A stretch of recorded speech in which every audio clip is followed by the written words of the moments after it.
안녕하세요. 이번에 이제 리뷰할 논문은 플로우 매칭 for generative modeling입니다. 이제 메타 AI. 그래서 이제 와이즈만 인스티튜트 오브 사이언스가 함께 쓴 논문이고 ICLR 2023에 실렸습니다. Continuous Normalizing Flow를 디퓨전 없이 학습시키는 방법을 다룹니다. 오늘은 이 논문이 무엇을 문제로 받고 그걸 어떤 수학적 구성으로 풀었는지, 그리고 그 결과로 어떤 성능 향상을 얻었는지를 이제 설명드리겠습니다.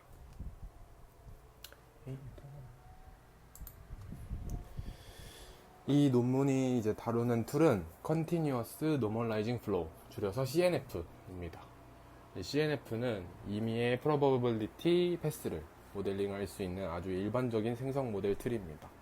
문제는 이걸 학습시키는 방법입니다. 맥시멈 라이클리후드로 학습시키려면 비용이 큰 ODE 시뮬레이션이 필요하고 기존에 나온 시뮬레이션 프리 방법들도 한계가 있습니다. 다루기 힘든 적분을 포함하거나 편향된 그라디언트를 갖습니다. 결과적으로 디퓨전으로 학습되는 경우를 제외하면 CNF를 스케일러블하게 학습시킬 방법이 없었습니다. 그래서 이 논문의 목표는 ODE를 직접 풀지 않고 CNF를 학습시키는 방법을 제안해서 디퓨전을 넘어선 일반적인 프로버빌리티 패스로 CNF를 학습할 수 있게 하는 겁니다.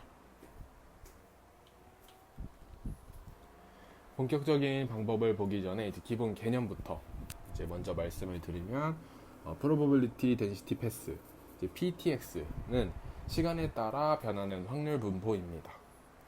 t가 0일 때는 단순한 분포, 보통 노이즈이고 또 t가 1일 때는 우리가 원하는 데이터 분포에 가까운 분포가 되도록 설계합니다. 이제 벡터 필드 VTX는 각 시점 t, 각 지점 x에서 어느 방향으로 움직여야 하는지를 알려주는 함수입니다. 플로우, 이 파이 tx는 벡터 필드를 상미분 방정식 ODE로 적분해서 얻는 실제 이동 경로입니다. t는 0에서 x였던 점이 vt를 따라 이동해서 이제 파이 tx가 되는 겁니다. CNF는 이 vt를 뉴럴 네트워크로 모델링한 겁니다. 그래서 이 파이 t를 통해 단순한 분포 p0를 원하는 분포 p1으로 이제 푸시 포워드, 그러니까 밀어 보내는 역할을 합니다. 그러면 이 VT를 어떻게 학습시키나? 가장 직관적인 방법으로는 목표, 패스 PTX를 만들어내는 진짜 벡터 필드 UTX가 있다고 하고 모델 VT가 그걸 그대로 회귀하도록 만드는 겁니다. 수식인데 이게 그 플로우 매칭 오브젝티브입니다. VT와 이제 UT의 차이를 제곱해서 최소화하는 단순한 형태입니다. 문제가 있는데 P1이 데이터 분포 Q에 가까워야 한다는 조건을 만족하는 패스의 선택지는 무수히 많고 대부분의 경우 그런 패스를 만들어내는 UT를 클로즈드 폼으로, 그러니까 닫힌 수식으로 알 수가 없습니다. 그래서 논문에 마지널한 PT, UT를 직접 다루는 대신 데이터 샘플 하나 단위의 컨디셔널 구성으로 문제를 구해합니다. 다음 슬라이드 내용인데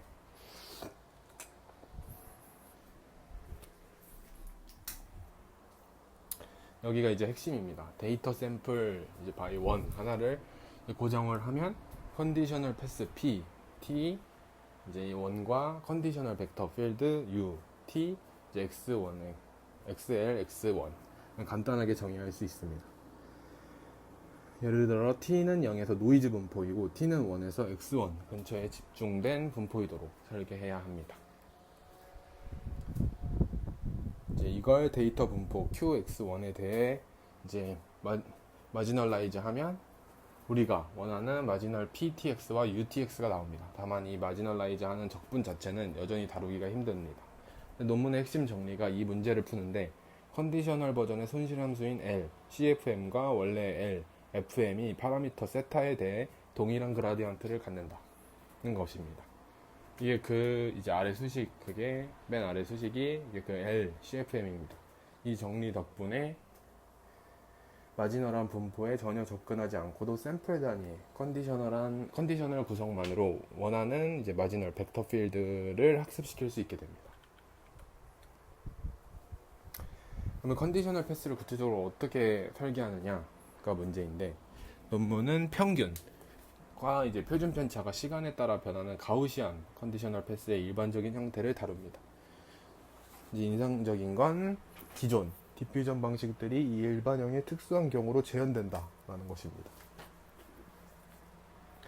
그리고 논문은 여기에 더해서 평균과 표준 편차를 시간에 대해 그냥 선형으로 직접 설계하는 옵티멀 트랜스포트, 줄여서 OT 방식을 제안합니다.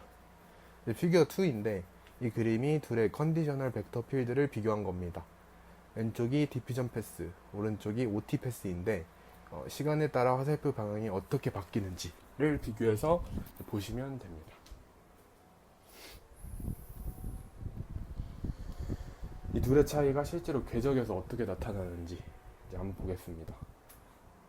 OT 이제 디스플레이스먼트 맵 아래에서는 입자가 항상 직선 궤적을 일정한 속도로 움직입니다. 반면 디퓨전 패스는 최종 샘플을 지나쳤다가 다시 돌아오는 백트래킹이 관찰됩니다.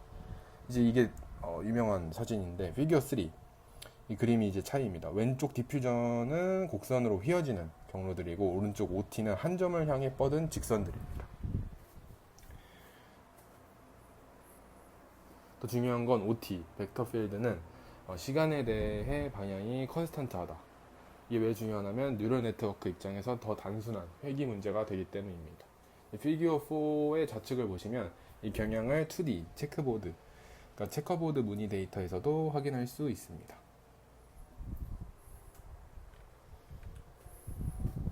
실험 결과입니다. CIFAR 10, 이미지넷 32x32, 64x64.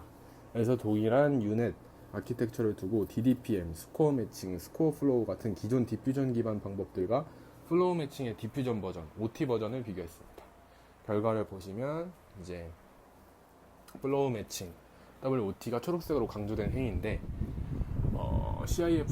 CIFR과 이미지넷 64 양쪽 모두에서 FID 뿐만 아니라 NLL, likelihood와 NFE, 즉 평가에 필요한 연산 횟수까지 전부 가장 이제 좋은 값을 냈습니다. 맨 아래에 있는 수치.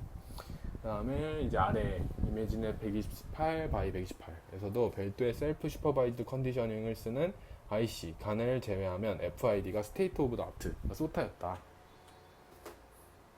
성능만 좋은 게 아니라 학습 속도와 샘플링 효율도 확인을 했는데 기존 연구들은 이미지넷 128 기준으로 446만 이터레이션을 학습시켰는데 플로우 매칭은 25%더 큰 모델을 쓰고도 50만 이터레이션만으로, 그러니까 이미지 처리량이 33%더 적은 걸로 학습을 마쳤습니다. 피겨 5를 보시면 이 그래프가 학습 중 FID가 어떻게 떨어지는지 보여줍니다.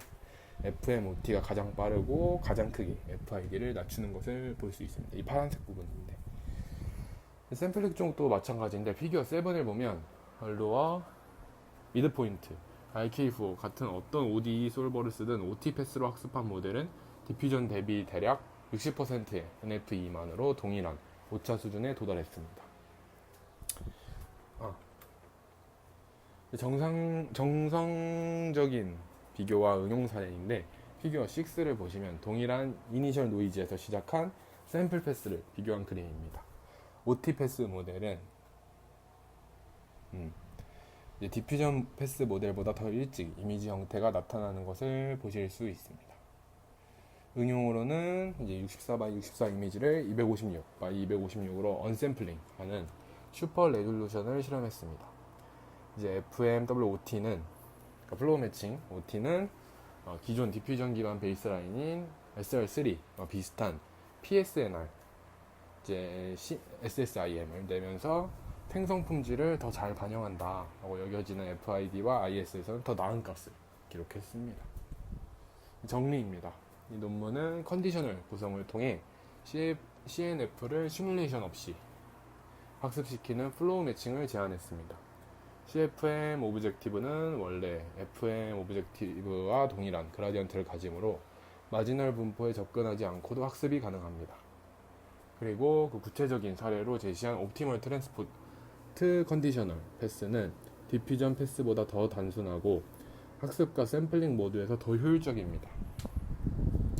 그 결과 CIFAR10과 이미진에 대해서 likelihood, FID, NFE 전 지표에서 디퓨전 기반 방법을 일관되게 능가했습니다.